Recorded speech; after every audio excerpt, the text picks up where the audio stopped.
बिस्मिल्लाहिर्रहमानिर्रहीम।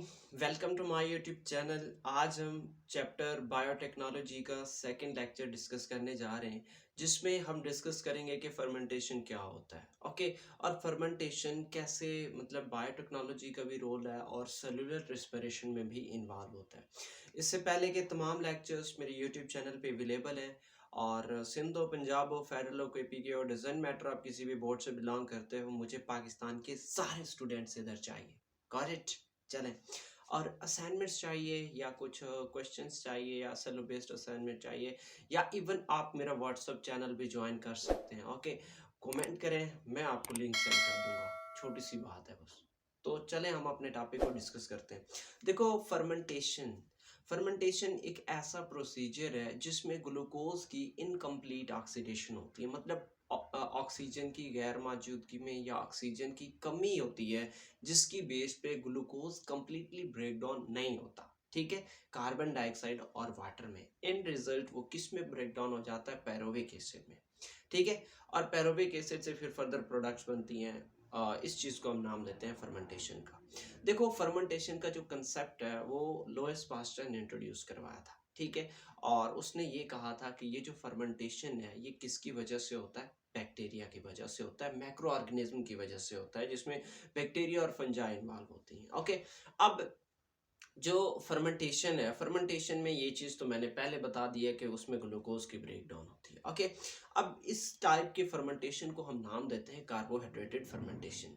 इसमें of course दो स्टेप्स होती हैं। फर्स्ट में ये है कि ग्लूकोज पैरोविक एसिड में कन्वर्ट होता है, और दूसरे में क्या होता है कि जो पैरोविक एसिड है वो फिर एथेनॉल या लैक्टिक एसिड वगैरह में कन्वर्ट हो जाता है। ओके, तो देखो, फर्मेंटेशन को दो मेथड से इस्तेमाल किया जाता है, दो कंसेप्ट यूज़ किए जाते हैं। फर्स्ट तो ये है कि फर्मेंटेशन एनारोबिक रेस्पिरेशन का भी, सेलुलर रेस्पिरेशन का भी पार्ट है, जिसमें फर्स्ट स्टेप जो है ना, जिसमें ग्लूकोज की पैरोविक एसिड में ब्रेक डाउन होती है। तो इनिशियल स्टेप क्या होता है, दोनों में सेम होता है। ओके, लेकिन जो सेकंड मतलब सेलुलर रेस्पिरेशन के तौर पर भी इस्तेमाल होता है। सेकंड ये है कि आजकल फर्मेंटेशन को मॉडर्न बायोटेक्नोलॉजी का एक सोर्स, मॉडर्न बायोटेक्नोलॉजी के तौर पर कंसिडर किया जा रहा है। ओके, फर्मेंटेशन को मॉडर्न बायोटेक्नोलॉजी के तौर पर कंसिडर किया जा रहा है। इसको हम नेक्स्ट वीडियो में पढ़ेंगे। अभी हम सिर्फ सेलुलर रेस्पिरेशन के तौर पर कैसे वर्क करता है इस चीज़ को डिस्कस करने जा रहे हैं। आपको पता है रेस्पिरेशन की दो टाइप्स हैं, एक है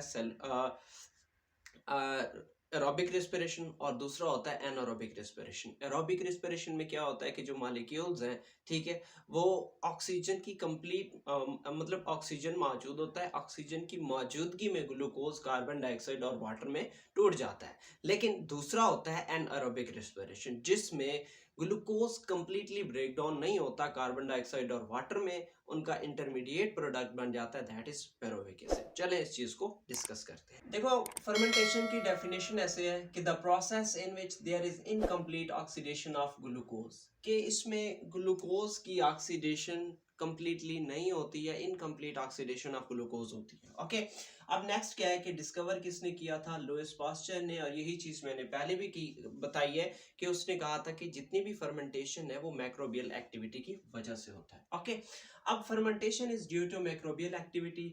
the initial steps are identical to respiration. अब इसमें जो इनिशियल स्टेप है वो रेस्पिरेशन की तरह है। कैसे? क्योंकि जिसमें ग्लूकोज से क्या बनता है? Pyruvic acid.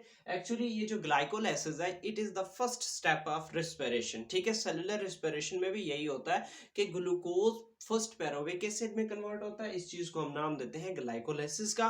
और ग्लाइकोलाइसिस से फर्दर जो स्टेप है वो डिफरेंट है कि पैरोविक एसिड से ग्लाइकोलाइस मतलब रेस्पिरेशन के केस में कार्बन डाइऑक्साइड बनता है और साथ में वाटर बनता है। लेकिन इस केस में क्या बनता है? या तो एथेनॉल बनता है, या लैक्टिक एसिड बनता है, या फिर दूसरे ऑर्गेनिक कंपाउंड्स बन जाती हैं। किसमें? In the case of fermentation. Okay, fermentation is used for two concepts. Fermentation को दो कंसेप्ट्स के लिए यूज किया जाता है। अब उनमें से फर्स्ट कंसेप्ट क्या है? अ टाइप ऑफ सेलुलर रेस्पिरेशन। क्योंकि एनारोबिक रेस्पिरेशन के तौर पर, मतलब एनारोबिक रेस्पिरेशन को हम फर्मेंटेशन भी कहते हैं, तो इस वजह से ये किसके तौर पर काम करता है कि ये सेलुलर रेस्पिरेशन की टाइप के तौर पर भी कंसीडर किया जाता है। And as a technique in modern biotechnology, जो मॉडर्न बायोटेक्नोलॉजी की एक टेक्निक के तौर पर भी माना जाता है कि जिसमें डिफरेंट प्रोडक्ट्स को प्रोड्यूस किया जाता है। ओके, मतलब मैक्रो ऑर्गेनिज्म को यूज करके यूजफुल प्रोडक्ट बनाई जाती है ना, यही हमने बायोटेक्नोलॉजी की डेफिनेशन की थी ना। तो ये फर्मेंटेशन मॉडर्न बायोटेक्नोलॉजी की टेक्निक के तौर पर भी कंसीडर किया जाता है। अब fermentation is as a type of cellular respiration, आज हमने कहा था इसी इसी चीज को डिस्कस करने जा रहे हैं। Okay, it occurs in two different ways, दो डिफरेंट वेज होती हैं, एक है अल्कोहलिक फर्मेंटेशन और दूसरा है लैक्टिक एसिड फर्मेंटेशन। ओके, अब अल्कोहलिक फर्मेंटेशन क्या होता है कि ऑफ कोर्स इसमें अल्कोहल की प्रोडक्शन होगी, इसी चीज को हम डिस्कस करने वाले हैं। अल्कोहलिक फर्मेंटेशन दो स्टेप्स पर मुश्तमिल होता है।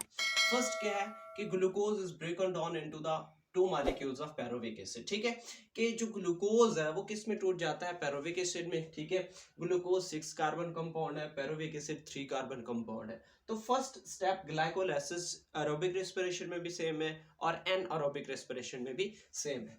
अब नेक्स्ट क्या है कि pyruvic acid is further converted into carbon dioxide and ethyl alcohol. ये एक्चुअली किसका फार्मूला है, इथाइल अल्कोहल का, या आप इसे एथनॉल भी कह सकते हैं। ओके, तो सेकेंड स्टेप में क्या होता है कि जो पैरोविक एसिड है वो कार्बन डाइऑक्साइड में ब्रेक डाउन हो जाता है, या फिर वो किस में ब्रेक डाउन हो जाता है, इथाइल अल्कोहल एथनॉल में। ओके, अब ये अकस कहाँ होता है कि ये यीस्ट में होता है, और यीस्ट आपको पता है कि फंजाई है। ठीक है, और उसका साइंटिफिक नेम क्या है, सैक्रोमाइसीस सेरिवेसियाई उसका मतलब ये कि साइंटिफिक नेम है। It is used to produce alcohol, ethanol, bread, beer, distilled spirit. ये सारी चीजें कौन प्रोड्यूस करता है, किस मेथड के जरिए प्रोड्यूस होती हैं, इस अल्कोहलिक फर्मेंटेशन के तहत प्रोड्यूस होती हैं। ओके, अब इसमें होता क्या है कि पैरोविक एसिड है, मैं सेकंड स्टेप की बात हो रही है कि पैरोविक एसिड कन्वर्ट होता है कार्बन डाइऑक्साइड और एसिटिल्डिहाइड में, और एसिटिल्डिहाइड को फिर रिड्यूस किया जाता है किसमें, एथनॉल में। ओके, रिड्यूस का मतलब है कि इसमें हाइड्रोजन की एडिशन होती है जो कि NAD प्रोवाइड करता है। ओके, क्लियर है यहाँ तक बात कि एसिटिल्डिहाइड को रिड्यूस किया जाता है एथनॉल में। ओके, अब नेक्स्ट है lactic acid fermentation. Lactic acid fermentation में पैरोविक एसिड को रिड्यूस किया जाता है लैक्टिक एसिड में। ठीक है, कि इसमें रिड्यूस में ऑफ कोर्स यही है कि मैं यहाँ भी दोबारा लिख दूं कि इसमें वही नैड जो ना ये काम कर रहा होता है, आपका हेल्पर होता है, तो वहां से हाइड्रोजन लेके किस में कन्वर्ट किया जाता है इसको। ठीक है, रिड्यूस कर दिया जाता है लैक्टिक एसिड में। Okay, pyruvic acid is reduced into lactic acid, many bacteria, streptococcus and lactobacillus. ठीक है, स्ट्रेप्टोकोकस बैक्टीरिया हो या लैक्टोबैसिलस बैक्टीरिया हो, तो वो ये क्या करते हैं कि उस लैक्टिक एसिड को किस में कन्वर्ट करते हैं, मतलब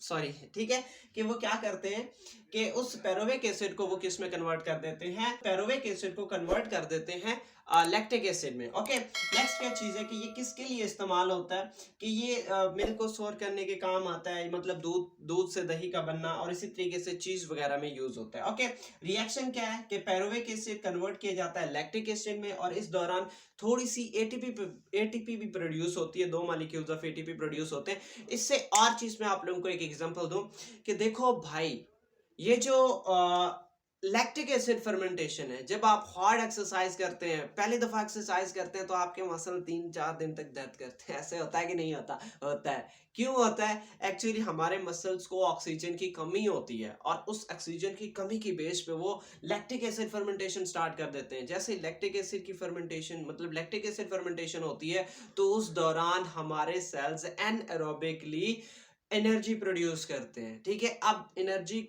उस दौरान तो प्रोड्यूस होता है, लेकिन इन रिजल्ट लैक्टिक एसिड प्रोड्यूस हो जाता है, जिसकी बेस पे हमारे मसल्स में पेन होती है। और यही चीज जब आप माउंटेन्स पे जाते हो तब भी ऐसा फील होता है। ओके, तो ये था हमारा आज का टॉपिक। इससे रिलेटेड कोई भी क्वेश्चन हो या कोई भी मजीद इन्फॉर्मेशन आपको मिले तो यार कमेंट सेक्शन में कमेंट करो। ठीक है, और मेरे यूट्यूब चैनल को भी सब्सक्राइब भी करना है, फेसबुक पे भी फॉलो करना है, और इंस्टाग्राम पे भी फॉलो कर सकते हैं। इंशाल्लाह मिलते हैं नेक्स्ट वीडियो में, तब तक इजाजत चाहता हूँ। ओके, अल्लाह हाफिज।